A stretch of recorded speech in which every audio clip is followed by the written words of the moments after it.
Hey everybody, welcome back to the channel, and today we're checking out the Week 4 PTS patch notes for the Scalebreaker DLC. We've got some set changes, we've got skill changes, and we're getting very close to the end of this patch note cycle, and I cannot wait! So many changes, I'm tired. Just a quick reminder, if you missed any of the previous changes, make sure you check those out here on the channel. I've created videos covering every class change, all the weapon skills, all the new item sets. Those are all in the Scalebreaker DLC playlist, and I'll have that linked below if you're interested. And with that being said, let's go ahead and jump into Week 4, starting off with some upcoming fixes and changes. These are not currently in the PTS, but they're coming up soon. So fix an issue with the Immortal Warrior set, giving major protection, does not currently work, but it will be fixed. Power Surge has a new functionality for sorcerers. This currently does not target allies when it activates, which is a bummer. This will be fixed. Growing Swarm, the Warden AoE dot. There's an issue here because they remove the cap on this and it's leading to some performance problems. Imagine that. So the target cap is back in until they can fix that. Sounds good to me. Zien's Redress, which is one of the new sets. This is going to receive some adjustments, as well as tweak the 2% total damage per dot down to 1%. So reducing the power of that set, okay? Interesting. Mutagen, the burst heal from this is too difficult to proc. So they're investigating ways to rework that morph. That should be interesting. Hopefully they don't make it worse. And then Vigor, which has had tons of discussion on YouTube and on the forums here. They're going to rework this, you guys. It sounds like they are going to lower the healing, although they only mentioned the Echoing Vigor morph. So we'll have to see if they rework both morphs or just that one. That should be interesting. So moving on to some class balance stuff. A change to the Bone Totem skill, which, yeah, not a very popular skill, I have to say. Not too useful. So looks like they increased the duration by 1 second. Okay, not bad, I guess. But these abilities will now pulse the fear once every 2 seconds after the 2-second delay rather than only once. Okay, so we'll get, what, 3 fears out of that? Let's face it, anything would be an improvement for this unfortunate ability. So that's good. Sounds good to me. And we've got more class skill changes further down. So for Dragon Knights under Ardent Flame, Lava Whip, they reverted the cost of this ability to $22.95 down from $2,700, which is their intended cost. So a nice cost reduction there for you Magicka Dragon Knights. That sounds pretty good. Nightblade under Shadow and Summon Shade. Did they actually fix this? Shadow Image, your Shadow Image has gotten over its misguided protective nature. I guess this means they fixed it. I don't know. We'll have to see on that one. This ability has a long history of not working very well, so we'll see.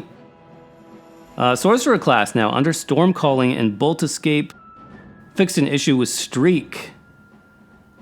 The stun was being blocked if the damage was blocked. And now they are both unblockable. Okay, good. Finally fixed that. And then Surge. So Power Surge is what they're working on, changing the functionality of. This ability now triggers off any critical strike instead of only critical damage. So does that mean it will trigger off a critical heal? I'm assuming that's what that means. So the tooltip mentions it's in progress still. Okay.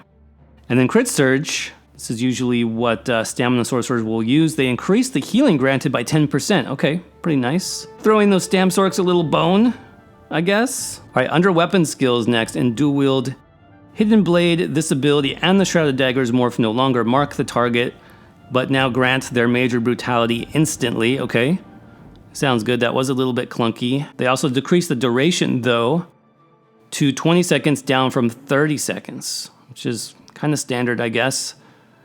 And then the Flying Blade morph, which is the gap closer, they improve the responsiveness of targeting. And tab targeting will now prioritize your target. Okay, Increase the duration of the major brutality from the teleport to 40 seconds. Wow. 40 seconds of major brutality is pretty juicy. Okay, Restoration Staff and Healing Ward. This is another very talked about heal.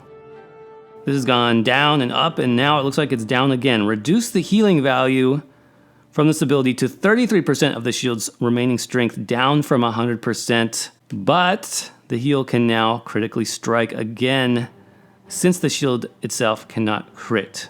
Apparently they're listening to player feedback. Under armor skills now, light armor and annulment. Harness Magicka, they increase the bonus modifier per piece of light armor for the Magicka return to 33%, up from 6%. That sounds good. That sounds decent, because 6% return was very small. Medium armor next, and evasion.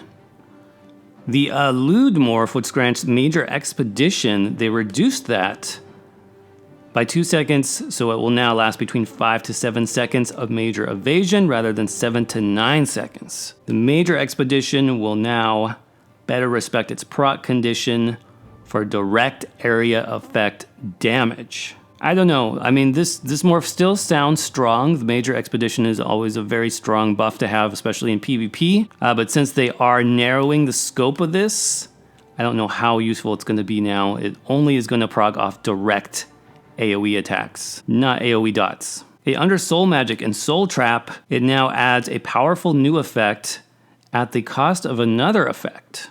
Okay. This morph hits any enemy within 8 meters of the original target, rather than 5. Okay, so it's going to hit more targets, up to 8, but the damage per tick was reduced by 33%. Okay, so maybe stamina builds will not run this next patch. We'll see.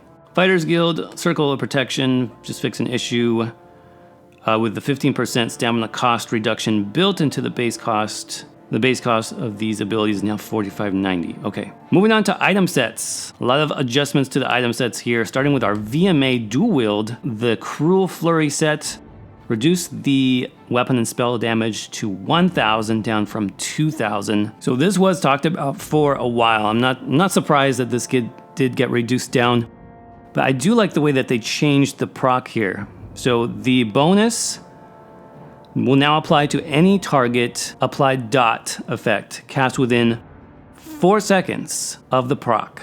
Before, where you had to use Flurry and then you only got the bonus on your next dot, this now gives you a nice 4-second window where all of your dots will be buffed. So it gives you a lot more options in terms of rotations that you can use instead of being stuck with that every other cast rotation. So I do like this. I think this will be a nice bonus, even though the weapon and spell damage did get cut in half. So Drozakar's Claws, this was our super buff bleed set from the Scalebreaker DLC. This now only adds 133 weapon damage per bleed effect, down from 200. So not quite as powerful there, at least on paper. And then Elemental Succession, this has the rotating bonus for Shock, Fire, and Frost. Seems like a pretty tricky set to manage, but they did fix an issue where the Shock and Fire bonuses were not applying, and they did increase the spell damage to 550 from 500. So I do like that because it gives you a reason maybe to run this instead of like Spell Strategist, because there is a little bit more spell damage attached. And they reduced the cooldown to 4 seconds, so that sounds good. Hollowfang Thirst, they reduced the magic return just a little bit there, down to 3,000 from 3,470. Marcellok, this was our monster set, the new bash set. This item set now applies a damage over time for 4 seconds, so that's instead of the bash. And that's in order to help reduce the burst damage potential of this set. The effect can also no longer be blocked. Okay, interesting change there. That did sound like a pretty strong set. I was pretty surprised they came out with another bash set, honestly. No longer is a bash set, it's now a dot set. So it'll still be strong on certain builds, definitely. Now, Martial Knowledge, a lot of us were checking out this set for PvP Magicka builds. It sounded very strong. Now, they did increase the proc condition here, so you have to be below 50% stamina to get this to proc when you light attack an enemy. Used to just be 75%, which didn't seem like much of an issue at all to get. 50% stamina now, you're taking a risk. Definitely proccing this, especially in PvP, especially in no CP and Battlegrounds. That's going to be risky, so it's a risk reward for sure, which I like. But they also reduced the damage slightly, so it's 8% additional damage for 5 seconds with a longer cooldown instead of 10% for 4 seconds. Okay, so keep that in mind if you were looking at that set. Necropotence just fixed an issue with this. Overwhelming Surge, they reduced the radius to 8 meters down from 12. Also fixed an issue with the Magicka Restored, so that sounds good. And then the Phoenix set, they did increase the damage shield by quite a bit here, 25,000 now instead of 20,000. It's a juicy damage shield, and they decreased the damage dealt though down to 8,000.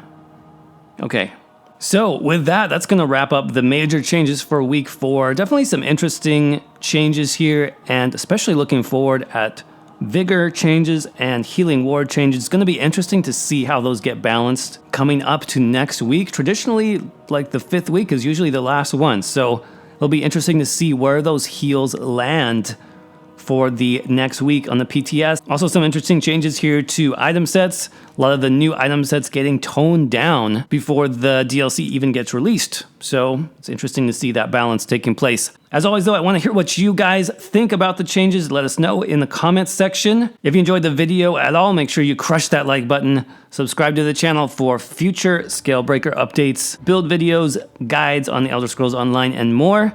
Thanks again everybody for watching, and I will see you around in the next video.